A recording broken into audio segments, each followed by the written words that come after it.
I have a book that I hope you'll buy. It looks like this. But, and I hope you'll buy it and not get tired of it. I'm a little tired of it, so I'm only going to read one poem from it. But it's called Portrait of the Artist with Paint by Numbers, and it has an epigraph that is from a Palmer paint advertisement from 1951, when paint by numbers were maybe at their peak popularity. But the epigraph is, "Every man a Rembrandt." That was their slogan.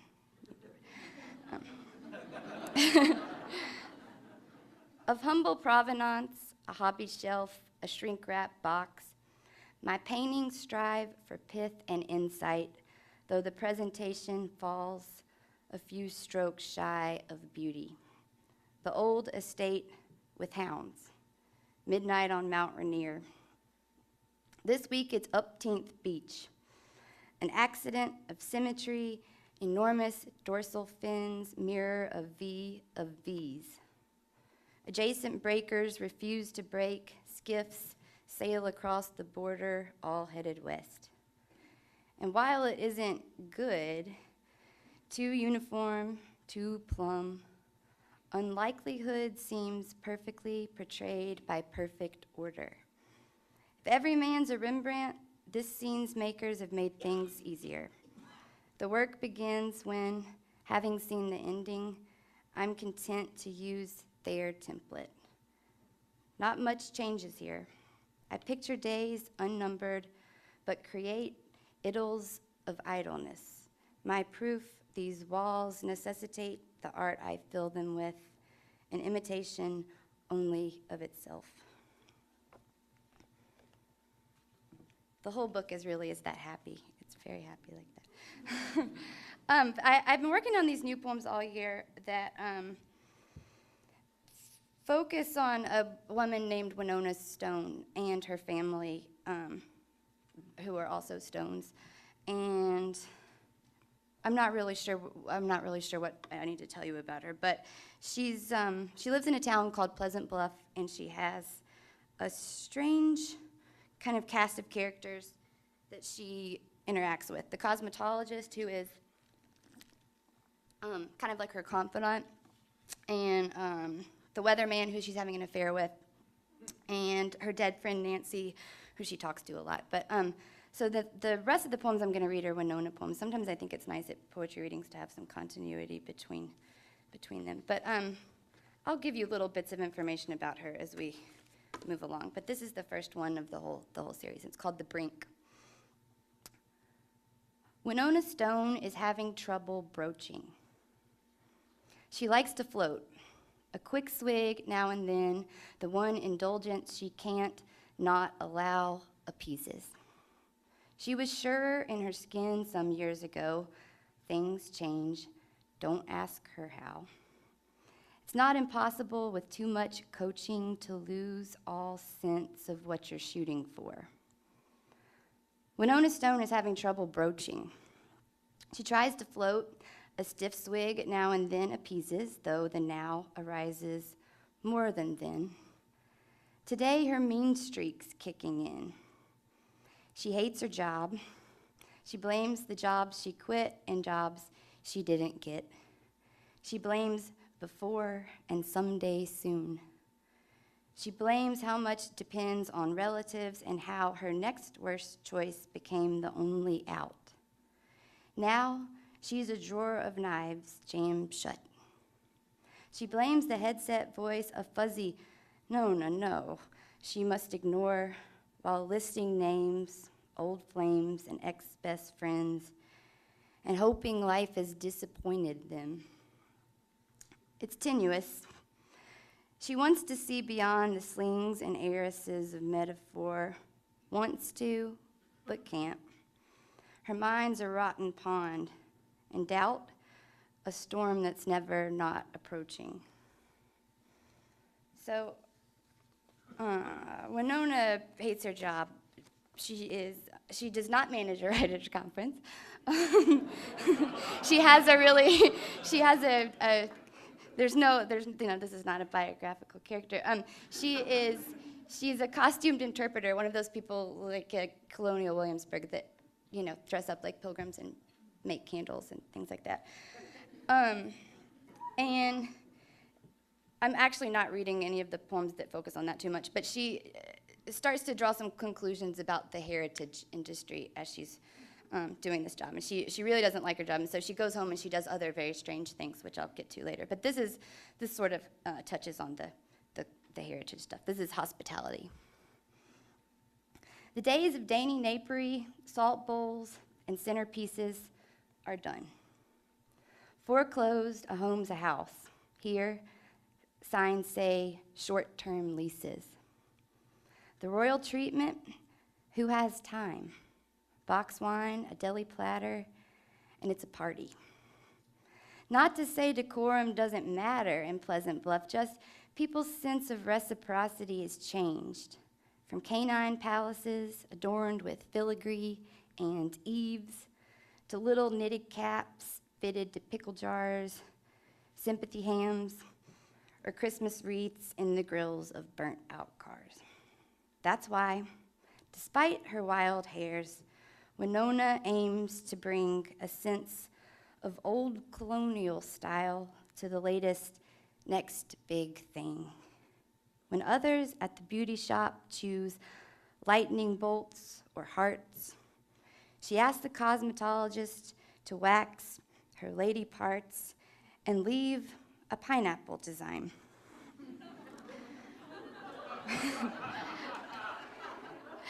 Which, once the splotches fade, looks something like a monkey paw, maybe a hand grenade.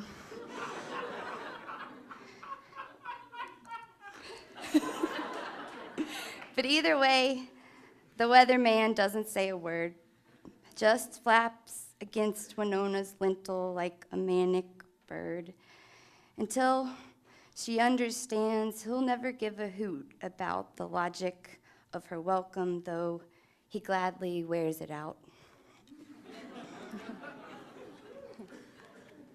The weatherman, she's having an affair with him. So, I talked a little bit about Pleasant Bluff, the town, in the previous poem, and this one is going to focus on Pleasant Bluff a little bit more, with lots of names of things, and all of these are businesses and streets and things like that that are in Pleasant Bluff. The Holy Testament is the name of a church when I get to that, because you may not know that. But this is Welcome to Pleasant Bluff.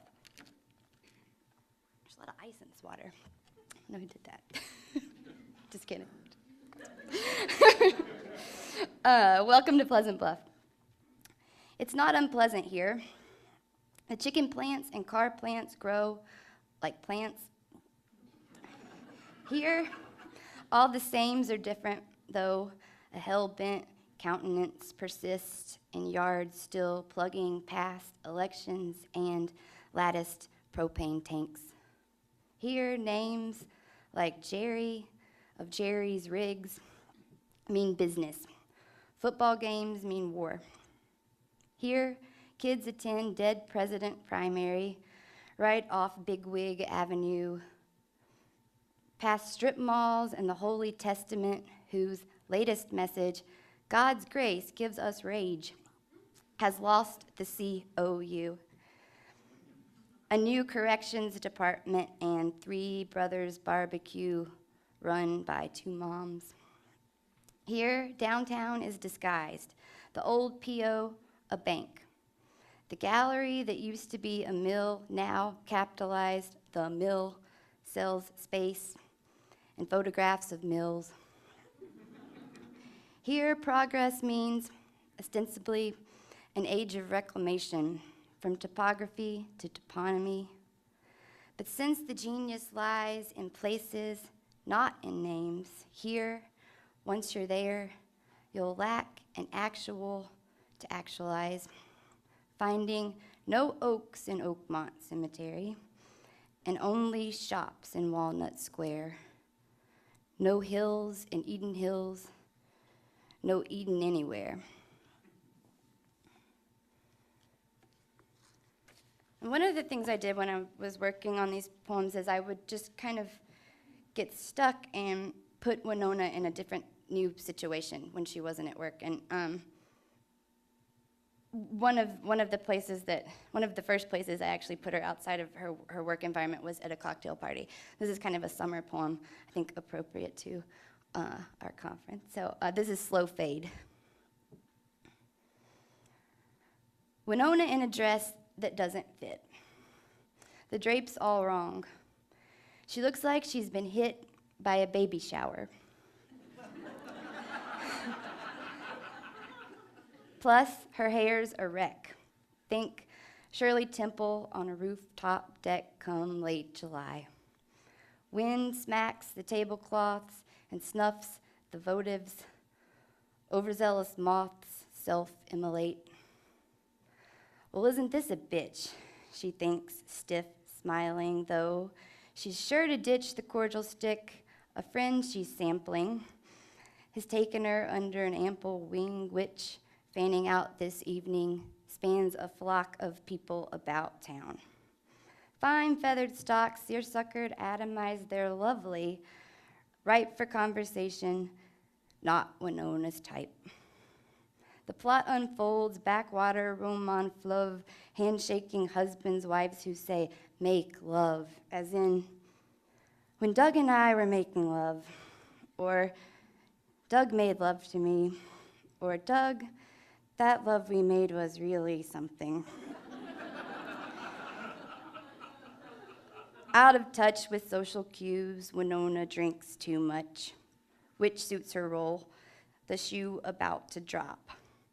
Were she to belt the good ship lollipop, they'd chuckle, what a ham, and, feeling smug, rehash it after making love to Doug.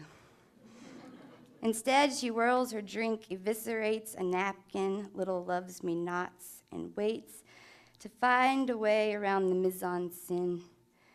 No matter where she is, she's looking in on someone else's story. That's the threat, becoming extra on a crowded set. Winona wonders, if you fill a space, are you still extra? But she holds her face at whoop-de-doo, grinning chagrin intact. A round of whoop-de-doo helps things contract. And that's her superpower. She'll demur by shrinking what's about to swallow her. Incidentally, Winona makes these tiny people out of clay and cuts off their body parts, heads and limbs and things. I was going to read one of those, but I think maybe time-wise I should move on.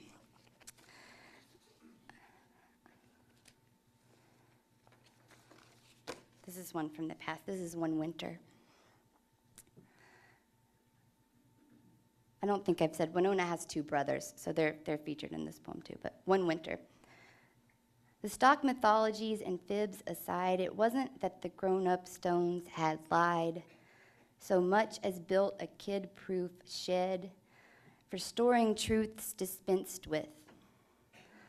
All the time ignoring the fact that even though they had the kids at heart, the kids were normal kids and understood much more than would appear normal. As for their grandpa, let's be clear, he wasn't sequestered in a shed per se, just dying on the upstairs hideaway. They knew this, sure, and sometimes said good night or pushed their drawings through the slat of light the day he left, much like the day before, except back home, the Stone kids cracked his door and, frozen by their own adrenaline, they stood like slight disciples, taking in a room astir. Among the shells of things, bald tissues, tubes, the tables, cups, and rings, the Stone kids touched, before they spooked and fled, a long depression on the feather bed, like a snow angel without wings.